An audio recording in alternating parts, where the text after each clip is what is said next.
I'm Katie Flint. You're listening to WREK Atlanta. We're here with Ward for Girls, Guns, and Glory. Thank you so much for joining us.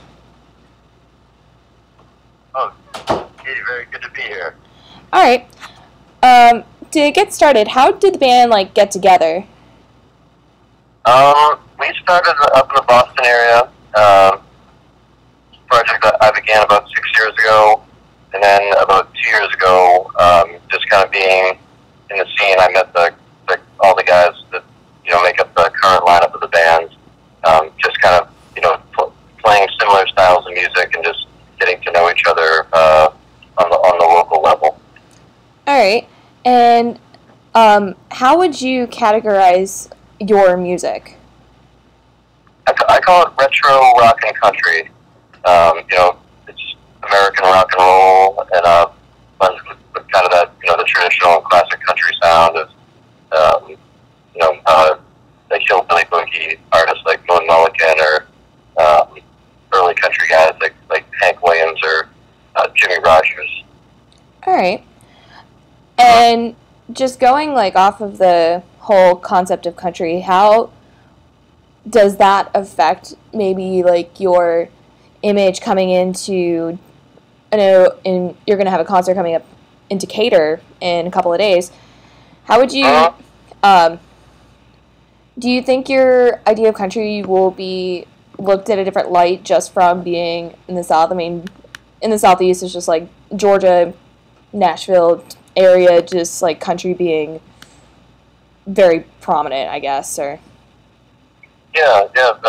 Well, actually, tonight we'll be in Nashville, and I think the sound of Nashville today is very different than it was 20, 30, 40, 50 years ago. The sounds that influenced Girls, Guns, and Glory largely originated decades ago. But I think a lot of people still have an ear for it, where it's kind of a timeless classic sound, and we've all been huge appreciators and students of that classic country sound, and have done our best to incorporate it into I guess the more modern project that we're doing now. So hopefully everybody's into the sound that we're making. It's certainly a blend of the old and the new. Yeah. How did you get the name Girls, Guns, and Glory? Well, it's funny. I get that question a lot. I definitely know why it comes up quite often. The original name, or the original idea for the name, came to me. I thought of it as a joke, and the guys that I was playing with at the time, they thought it was really funny. So we played one show with no intention of ever doing anything further, but wound up catching the performing bug, and then every following show we were using the name. And before we knew it, we were kind of saddled with being called Girls, Guns, and Glory. But a lot of people got a kick out of it. And I think the way I look at it is it's more than just Girls, Guns, and Glory at face value. It's, to me, it represents love and aggression and victory. Something that I think we're all striving for in one way or another with whatever career it might be that we choose. All right. And how would you describe your experiences on the road thus far? Because I know you'll be going in Nashville tonight, and then I believe on Sunday, is it, that you'll be down here in Georgia? Yeah, at Eddie's Attic in Decatur. Okay. It's been great. I mean, this lineup, we've been on the road pretty hard for about 2 years. Doing about 200 shows a year.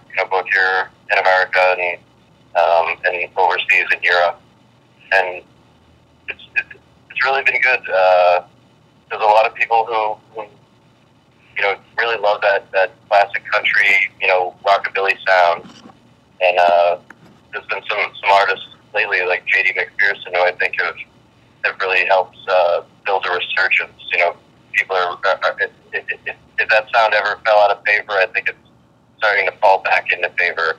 Where music, like fashion, is very cyclical. All right. So, yeah, I think it's coming back around. Okay. What's been your favorite place to perform at? Well, we're hoping it's going to be Eddie's Attic, but we've never been there before, so we don't know yet. But Europe for us has been a real treat. Just get to go over there, and I grew up in Boston, Massachusetts, and never traveled at all. And getting to travel with this band and getting to see the world has been definitely an added bonus.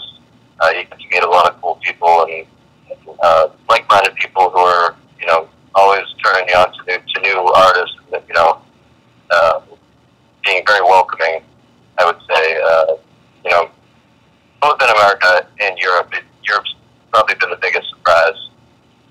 All right. Well, that all sounds great. Thank you so much for taking the time to talk to us. And for more information about Girls, Guns, and Glory's show at Eddie's Attic coming up this Sunday, you can go on to Eddie's Attic's website and just look at the tour schedule for ticket prices, etc., who else will be playing, and what time it'll be playing. So thank you so much again, Ward. Katie, thank you very much.